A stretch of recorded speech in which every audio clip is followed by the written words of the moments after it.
As indicated, we have many issues that need to be addressed and resolved before we can move forward as a nation. We cannot afford to move backward anymore. We have mounting debt. We are participating in wars in other nations. And we are infringing on the rights and liberties of others, and that needs to change starting today.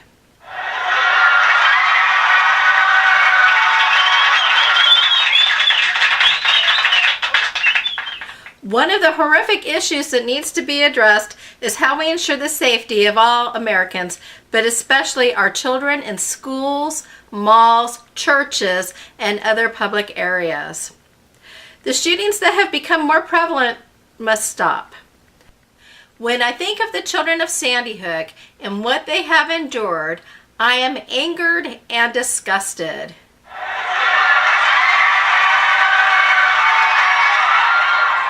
The sure goal of taking this event and turning it into a debate about guns is sickening.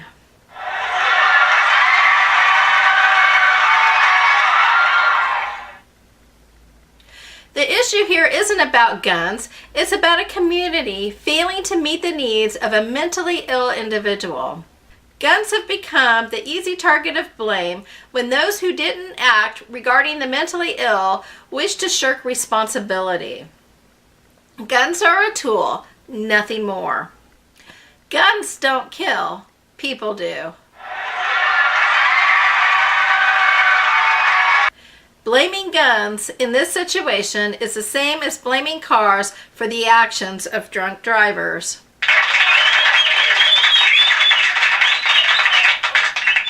While I'm not in favor of guns being kept in homes with children, I am not in favor of infringing on the rights of others to make their own choices here.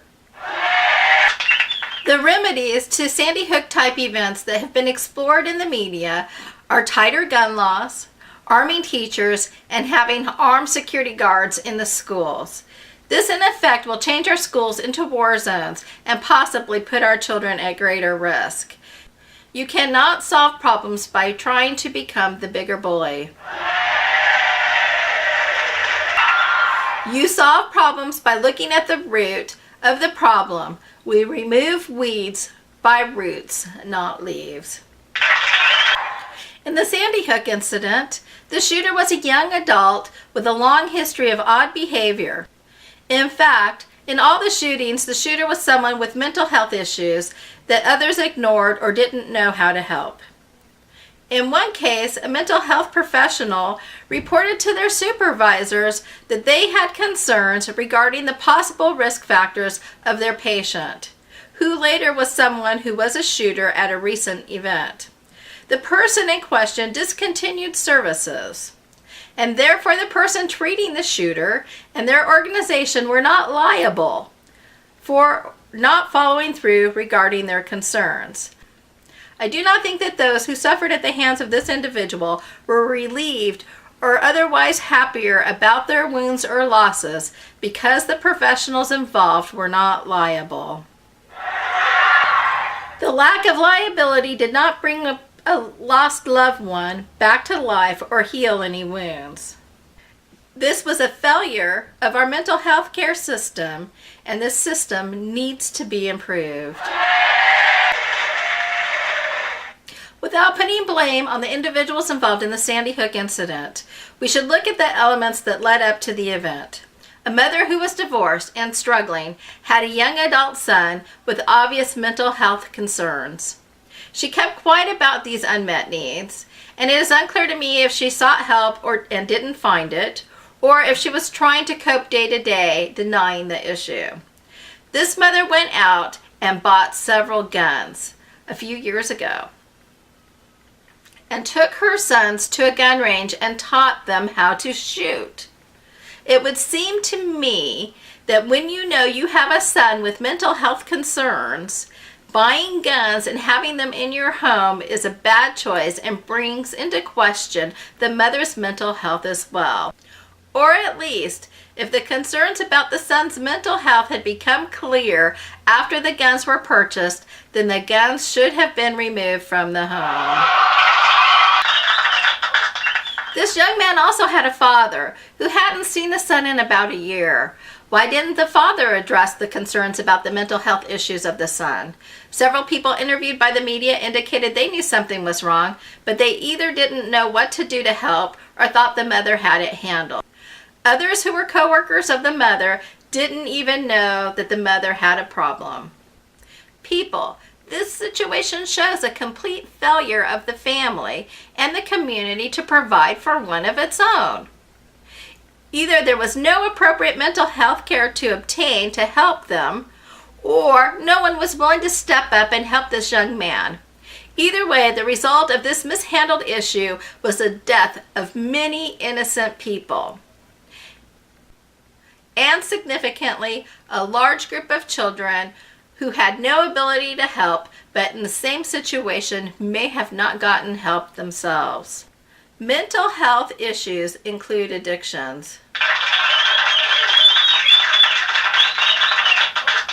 And yet, some of our states have voted to legalize marijuana.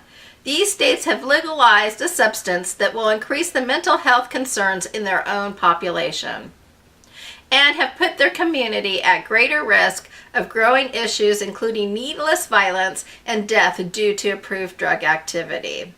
Any substance abuse, legal or otherwise, is a blight on the entire population. It puts every citizen, man, woman, and especially children at risk. If marijuana is to be legalized for specific medical use such as cancer treatment, then there should not be dens for use, permission to grow, or any other such unregulated activities surrounding this permission to use. Medical marijuana, just like any other prescribed medication, should be prescribed based on scientific studies and research for very specific treatments, and it should be prescribed by a doctor treating such issues. And the prescription should be filled at a pharmacy just like any other legally prescribed medication. The marijuana should be grown and prepared by licensed pharmaceutical laboratories under controlled conditions and regulated by the Food and Drug Administration.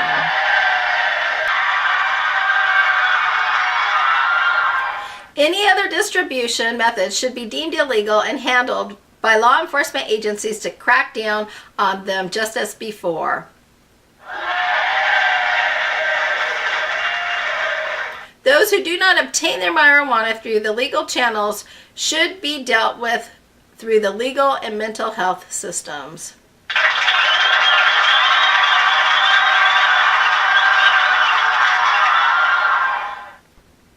Another issue regarding schools is the breakdown of the quality of the education provided. For years there have been ongoing debates about how to measure the quality of education and the quality of learning. Each state has its own standards, and the grading systems presented to parents do not inform them as to how well their children are doing in school based on any quality standard. I personally have experienced teachers presenting grades for my children that do not have anything to do with the achievement in the classroom, but personal feeling for the child, and they have stated that. And this has happened within the last 12 months. No parent in the United States currently knows how their child is doing compared to other children of their age across America. No testing presents that information, and neither does the grading system.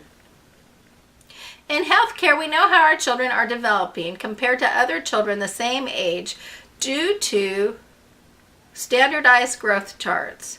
And the same information should be provided to parents regarding their child for intellectual development. And this is what the education system should provide, along with a quality education for each and every child. We cannot do this with each state designing their own standards and each district, school, classroom, and teacher picking and choosing what they are willing to teach based on their own personal preferences, and a test limited to measuring the abilities of students in their own state. We need a national standard for education and measurements to compare the children so parents can be fully informed as to how their children are doing intellectually through education.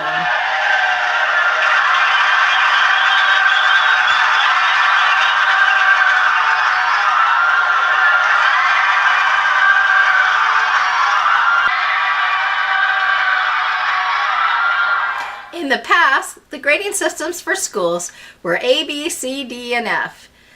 A was equal to excellent or superior, B was equal to above average, C was average, D was needs to improve, and F was failure. There was also the possibility of adding plus or minus signs to each grade to provide greater detail of the situation of each student. These grades indicated that most students, the average students, would earn C's. A very few who were very skilled or had greater talent in a particular area would receive an A, and a few would receive B's because they were better than average.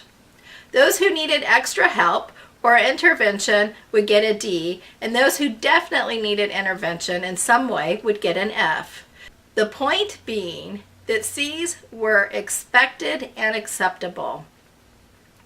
What happened in our society is parents made the grades about competition, and then parents made the competition they created a bad thing. Pressure was put on the school systems to change the criteria so that every student could be an A student, and soon every parent expected their child to have A's or it was the teacher's fault. So then the grading systems were changed and do not necessarily mean the same from district to district, state to state, and do not tell anyone how the child is doing in school because each grade is open to interpretation. And what the grade means to the teacher who chooses it may mean something different to every person in the educational system, to the parent, and to the student. We need to go back to the comparison of measurement based on average compared to other children across the nation of the same age.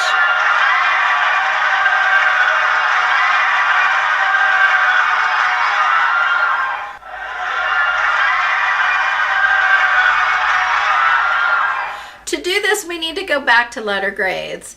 We also need national standards. To have an accurate measurement system, we need to use the same curriculum and the same testing.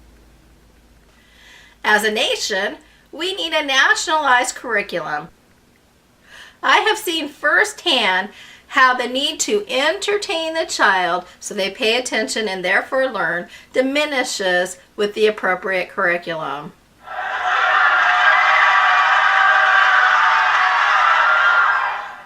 That curriculum was developed by the Core Knowledge Foundation. This curriculum provided a fantastic reading program that made the kids excited to read by lighting the candles of their imagination. They were excited to learn history because it opened up exploring the mysteries of a world not known to them.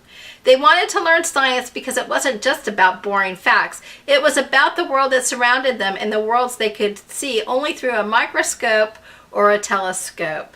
Math became understandable because it not only was applied to real life, but because it helped them to get where they wanted to go. We don't have to entertain our children to get them to be willing to learn. We just need to open up the world for them to explore through words, pictures, and hands-on activities.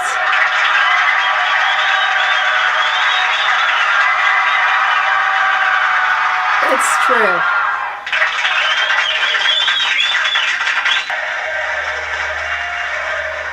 We also need to divide our children's day into appropriate lengths of time of physical activity and inactivity.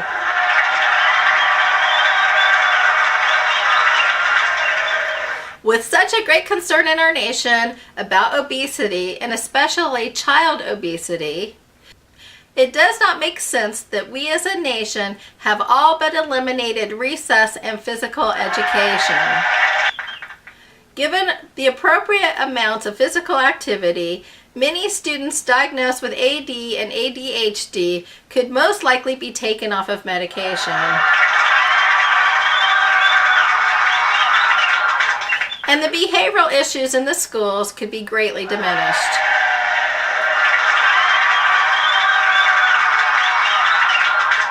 We are abusing our children in American classrooms today by keeping them in chairs way too long and not providing the children access to enough physical activity to keep them physically and emotionally healthy.